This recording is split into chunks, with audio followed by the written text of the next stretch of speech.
प्यारे बच्चों, सुप्रभात। आज हम लोग कक्षा 10 कंप्यूटर साइंस में चैप्टर 3 देखने वाले हैं। यह पाठ आपके सिलेबस से हटा दिया गया है 30% कटौती के बाद। तो 30% कटौती के बाद हमें इस पाठ के बारे में केवल ये समझना है कि इसका उपयोग कहाँ पर है।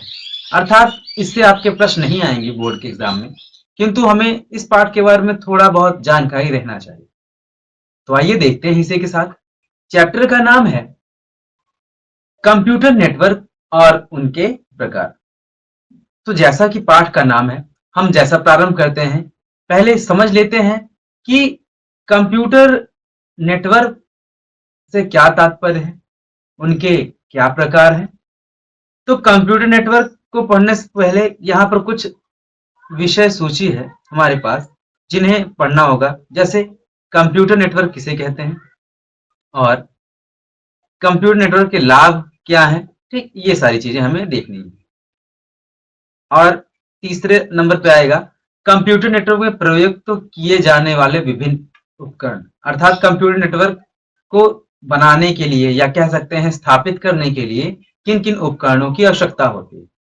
कंप्यूटर नेटवर्क का वर्गीकरण, OSI मॉडल, ये आपके सिलेबस में नहीं। अगला है सामान्य कार्य प्रणाली एवं उसमें उपयुक्त होने वाले प्रयोग होने वाले उपकरण, जैसे रिपीटर, ब्रिज और राउटर्स एंड गेटवे। तो इन सारी चीजों के बारे में आइए शुरू करते हैं। तो एक बार कंसंट्रेशन के साथ पहला जो प्रश्न हमारे दिमाग में आता है वो यह है कि कंप्यूटर नेटवर्क होता क्या है। कंप्यूटर नेटवर्क होता क्या है? तो यहां पर जैसा कि है आपकी स्क्रीन पर नजर आ रहा है, कंप्यूटर नेटवर्क एक से अधिक अर्थात विभिन्न कंप्यूटर टर्मिनल को आपस में किसी माध्यम से जोड़ना क्या कहलाता है? कंप्यूटर नेटवर्क कहलाता है। बहुत ही आसान रूप में समझिए कि जैसे कि कोई एक कंप्यूटर है, सपोज आपके पास, मान लीजिए ये पहला कंप्यूटर है, ये दूसरा कंप्यूटर है। तो इन दोनों के मध्य सूचना के आदान प्रदान के लिए इन दोनों को क्या करना होगा? जोड़ना होगा, जिससे कि नंबर 1 वाला कंप्यूटर नंबर 2 को सूचना और नंबर 2 वाला कंप्यूटर नंबर 1 को सूचना आदान प्रदान कर पाए। तो इसके लिए किसी न किसी माध्यम की आवश्यकता होगी।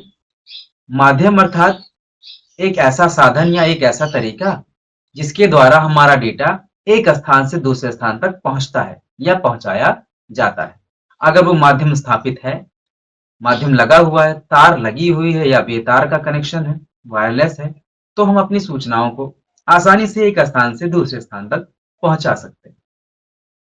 यहां पर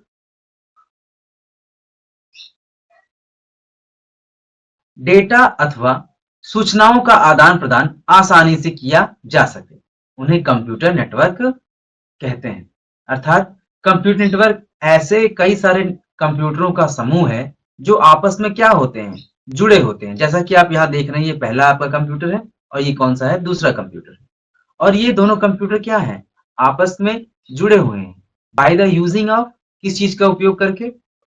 बाय द यूजिंग ऑफ आपका चाहे आप तार कह सकते हैं, चाहे आप बेतार कह सकते हैं, इन दोनों चीजों के द्वारा ही कंप्यूटर आपस में जुड़े होते हैं।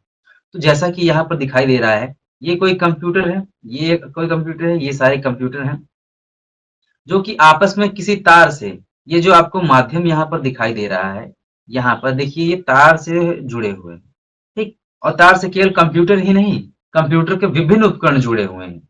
जैसे यहाँ पर देखिए प्रिंटर है, ये आपका एक डेटाबेस को शो कर रहा है और ये आपका नेटवर्क शो कर रहा है, इंटरनेट कनेक्शन शो कर रहा है। और इसी के माध्यम से क्या है? अन्य सारे कंप्यूटर अपनी सूचनाओं को एक स्थान से दूसरे स्थान तक क्या करते हैं? भेजते हैं। ओके, तो आगे चलते हैं। आखिर कंप्यूटर जब बहुत सारे आपस में जुड़ जाते हैं तो उससे लाभ क्या होता है?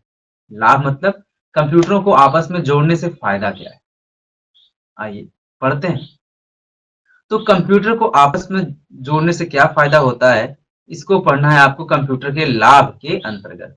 तो कंप्यूटर के लाभ के अंतर्गत जो सबसे पहली चीज आता है वो है हार्डवेयर का साझा उपयोग।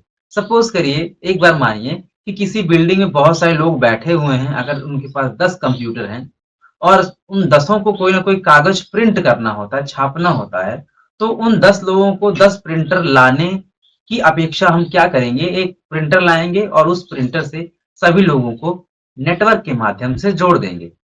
जैसे अगर हम 10 प्रिंटर लाएंगे तो अगर एक प्रिंटर 3000 का आएगा तो 10 प्रिंटर आएंगे आपके, उसी अनुपात में आप गुणा कर लीजिए।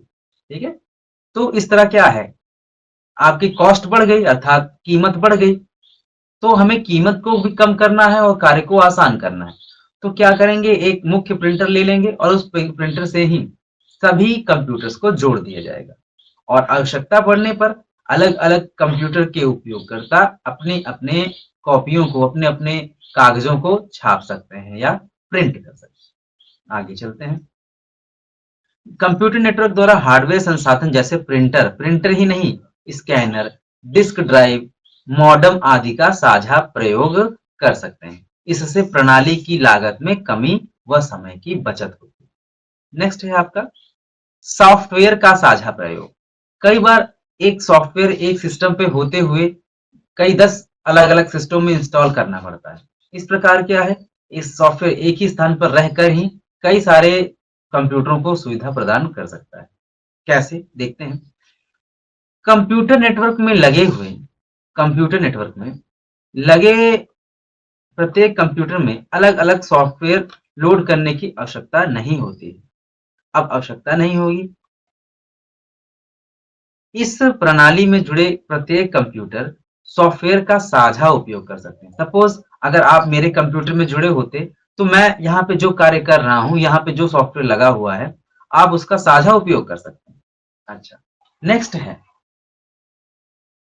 इससे होता क्या है, अगर आपस में जुड़ के सॉफ्टवेयर का भी साझा प्रयोग हो, इससे भी आपके समय एवं धन दोनों की बचत होती है। जैसे एक सॉफ्टवेयर अगर 10,000 का आए तो 10 लोगों को अगर यूज करना है तो इस प्रकार आप गुणा करके ज्ञात कर सकते हैं कि कितना लागत हो सकती है। लेकिन वहीं क्या है, अगर एक मेन कंप्यूटर पे वो इंस्टॉल हो जाए तो क्या है, बाकी के जो उपयोगकर्ता हैं उस सॉफ्टवेयर या उस कंप्यूटर से जुड़ करके उसके गुणों का या उसके कार्यों का उपयोग अपने कंप्यूटर में या अपने कार्यों में कर सकते हैं। नेक्स्ट है आपका संचार में तीव्रता। अब संचार में तीव्रता, कंप्यूटर प्रणाली की सहायता से संचार में तीव्रता कैसे आएगी। जब कंप्यूटर में बहुत सारे नेटवर्क से बहुत सारे कंप्यूटर जुड़े होते हैं तो बार बार आप एक स्थान से दूसरे स्थान तक कोई फाइल को पेन ड्राइव में या किसी और विधि से एक स्थान से दूसरे स्थान तक लेकर नहीं जाएंगे कॉपी करने के लिए या भेजने के लिए। आप अपने ही जगह पर रह करके सारी सूचनाओं को चाहे वो मेल के द्वारा या नेटवर्क के थ्रू भेज सकते हैं।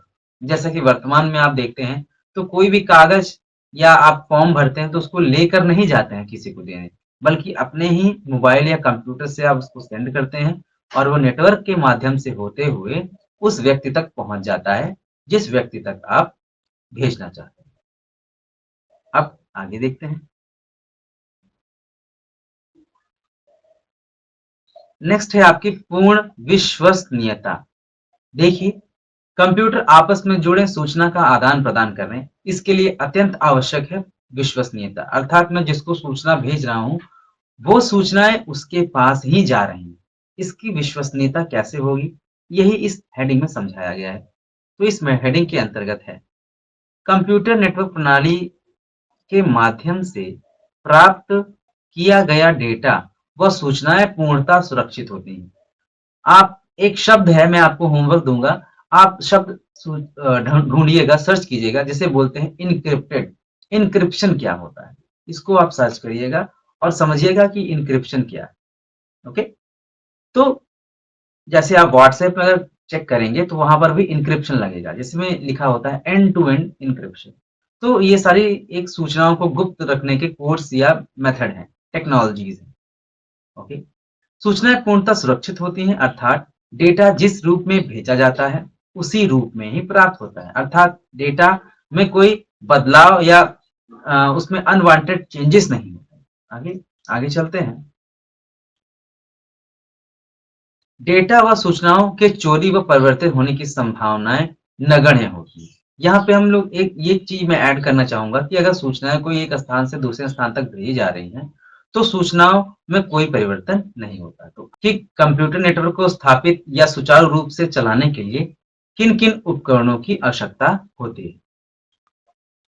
तो यहां पर जो सबसे पहली लाइन दी गई है वो है क्लाइंट। क्या है? क्लाइंट। अब ये क्लाइंट क्या होता है, आइए इसको समझते हैं। क्लाइंट को समझने से पूर्व हमें कुछ चीजों को ध्यान में रखना है कि ये टर्म कहाँ उपयोग होगा। ओके, ये टर्म कहाँ उपयोग होगा।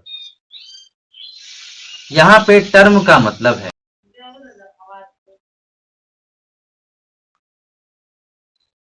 पहले स्थान पे आता है आपका क्लाइंट।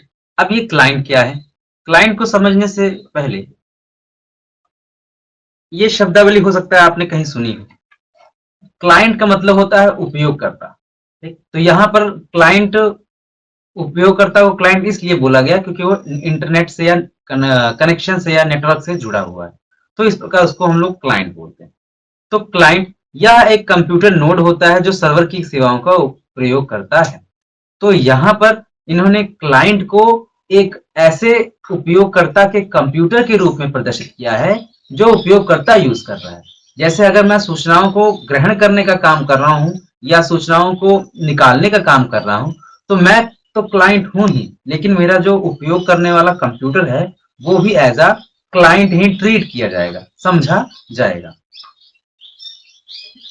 तो यह एक कंप्यूटर नोड होता है जो सर्वर की सेवाओं का उपयोग करता है। सर्वर क्या होता है? सर्वर होता है सूचनाओं को प्रदान करने वाला। और क्लाइंट कौन होता है? क्लाइंट होता है सूचनाओं को ग्रहण करने वाला। जैसे मैंने अगर कोई नेट पे सूचना सर्च की तो मैं क्लाइंट हूं जो सूचना को सर्च कर रहा हूं। वहीं पर जिसने सूचना वो प्रदान की वो कौन है? सूचनाओं को प्रदान करने वाला सर्वर। नेक्स्ट है आपका सर्वर। कंप्यूटर नेटवर्क प्रणाली में मुख्य कंप्यूटर अर्थात केंद्रीय कंप्यूटर को सर्वर कहा जाता है। कंप्यूटर नेटवर्क प्रणाली में मुख्य कंप्यूटर को अर्थात केंद्रीय कंप्यूटर को सर्वर कहा जाता है। ये वही कंप्यूटर है जो हमारे द्वारा मांगी गई सूचनाओं को सर्च करता है। जैसे हमने सर्च किया कि 2 अक्टूबर को किनका जन्मदिन मनाया जाता है, तो इस प्रकार हमने सूचनाएं मांगी और उधर से सूचनाएं आपको लिखित रूप में या ध्वनि के रूप में या वीडियो के रूप में आपको दिखाई दी। तो ये सब है क्या? सर्वर का कमाल, या एक शक्तिशाली कंप्यूटर जो सूचनाओं को या सेवाओं को आपको प्रदान करता हो। नेक्स्ट है हब। हब क्या है? यह कंप्यूटर प्रणाली में विभिन्न कंप्यूटरों को तारों के माध्यम से एक साझा बिंदु से जोड़ने का कार्य करता है। देखो, तारों के माध्यम से एक साझा बिंदु पर जोड़ने का काम करता है। ये आप लोगों ने देखा होगा, घर में हम लोग मास्टर बोर्ड देखते हैं जिसे हम लोग एक्सटेंशन बोर्ड कहते हैं।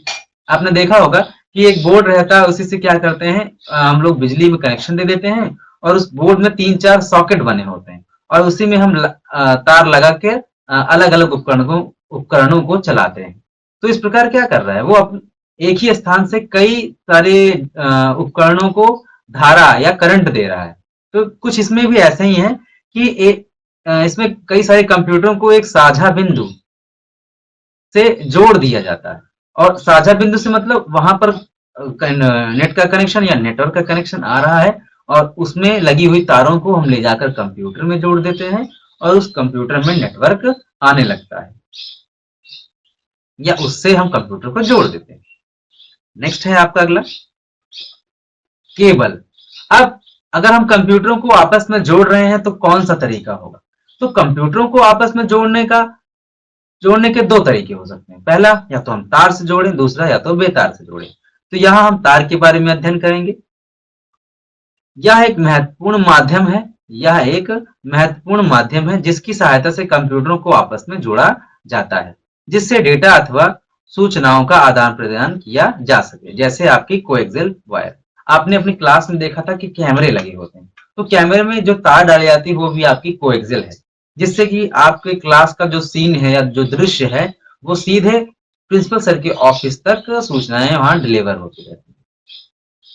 नेक्स्ट है आपका नेटवर्किंग ऑपरेटिंग सिस्टम। अब ये नेटवर्किंग ऑपरेटिंग सिस्टम क्या है? देखिए, कभी कभी उपयोगकर्ता दूर रहकर भी सिस्टम को कंट्रोल करना चाहता है, तो कुछ इसी प्रकार की सूचनाएं इसके अंतर्गत समाहित हैं। देखते हैं। नेटवर्किंग ऑपरेटिंग सिस्टम यह कंप्यूटर सिस्टम का महत्वपूर्ण भाग है जो कंप्यूटर नेटवर्क प्रणाली को संचालित एवं नियंत्रित करने का कार्य करता है।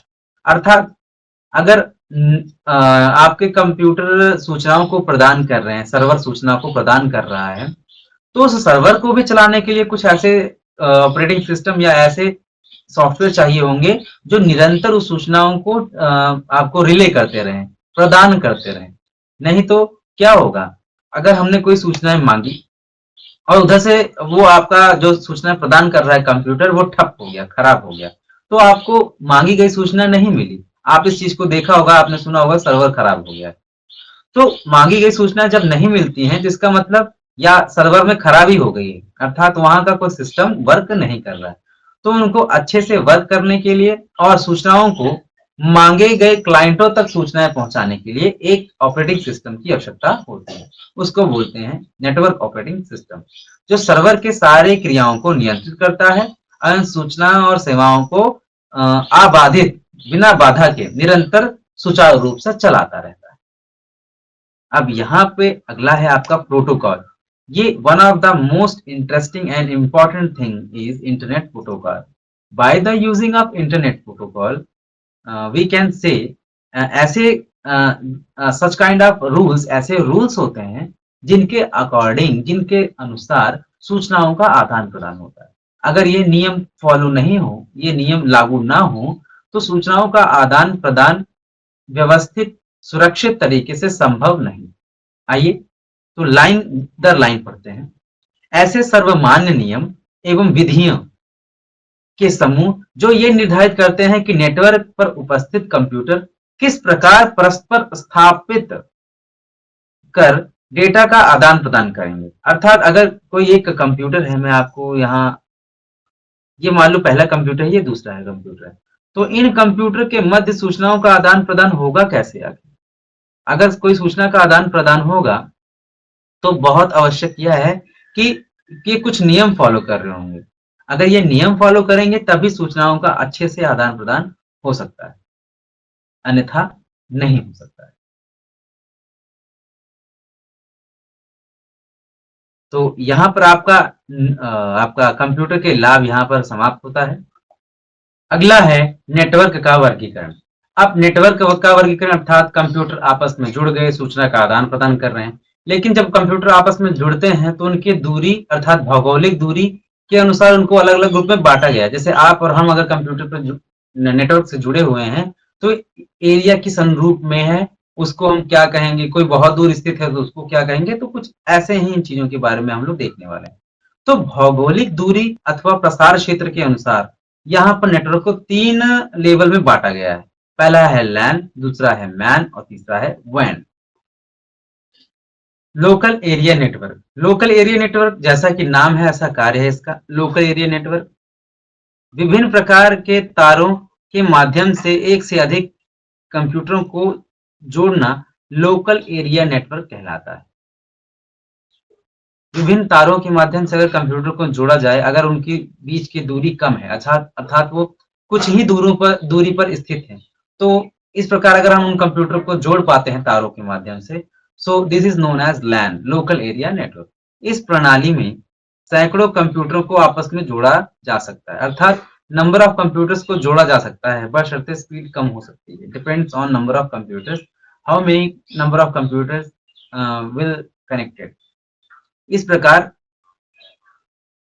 इस प्रसार क्षेत्र बहुत ही सीमित स्थान अर्थात लगभग 1 किलोमीटर की सीमा में हो सकता है। इस लाइन का तात्पर्य यह है कि इसका फैलाव या इसमें कितनी दूर तक के कंप्यूटर को जोड़ा जा सकता है।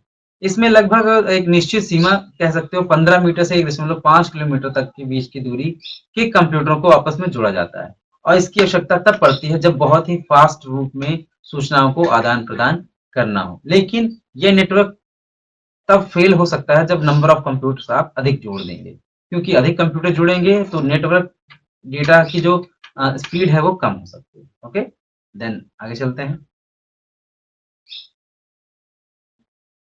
लैन के बारे में यहाँ पे समाप्त हुआ। अब इस लैन की विशेषता क्या है। लैन की विशेषता में यह है कि इसकी जो डेटा स्पीड होती है, डेटा ट्रांसमिशन की जो स्पीड है, डेटा कम्युनिकेशन की जो स्पीड है वो अधिक होती है। इसका प्रसार क्षेत्र बहुत सीमित होता है और इसमें त्रुटियां लगभग नगण्य के बराबर होता है और इसमें डेटा चोरी होने की संभावना नहीं होती क्योंकि ये पता रहता है कि कितने नंबर ऑफ कंप्यूटर जुड़े हैं और उनका नामकरण किया गया है वो क्या है। नेक्स्ट है इस नेटवर्क की लागत समानता कम होती है क्योंकि दूरी कम होगी तो तार बिछाने में जो कॉस्ट आएगी वो भी कम होगी। तो इस प्रकार अगर थोड़ा सा दूरी बढ़ती है तो इसमें टेलीफोन लाइन की अपेक्षा हम लोग कोएक्सियल केबल या ऑप्टिकल केबल यूज कर लेते हैं। अब ये क्यों? टेलीफोन लाइंस लंबी दूरी के लिए डेटा ट्रांसमिशन के लिए यूज की जाती है, वहीं कोएक्सियल केबल छोटी दूरी और फास्टेस्ट फास्टेस्ट स्पीड के लिए यूज किया जाता है। ऑप्टिकल केबल आपकी सबसे फास्ट, सबसे तीव्र डेटा ट्रांसमिशन करने वाली केबल्स होती हैं। आगे चलते हैं। मेट्रोपॉलिटन, देखिए नाम में ही कई चीजें स्पष्ट हो जाती हैं। अगर आप नाम को ध्यान से सुने तो इससे भी कई सारी चीजें स्पष्ट हो जाती हैं। जैसे मेट्रोपॉलिटन एरिया नेटवर्क में मेट्रोपॉलिटन का मतलब क्या है? तो मेट्रोपॉलिटन इस नेटवर्क प्रणाली का प्रसार क्षेत्र लोकल एरिया नेटवर्क की अपेक्षा विस्तृत होता है। पहला पॉइंट कि इसका जो विस्तार क्षेत्र अर्थात कितनी दूरी में फैला होगा, तो इसमें लगभग मेट्रोपॉलिटन मेट्रोपॉलिटन का वर्ड का जो अब अर्थ आया वो यह है महानगर, बड़ा शहर। तो बड़े शहर में जो विस्तृत एरियाज हैं या उसके अंतर्गत जितने कंप्यूटर आ रहे हैं, अगर उनको आपस में जोड़ना है तो हम क्या कहते हैं उसको, ये मैन नेटवर्क के अंतर्गत आता है। अब इन सारे कंप्यूटर को कैसे जोड़ा जा सकता है?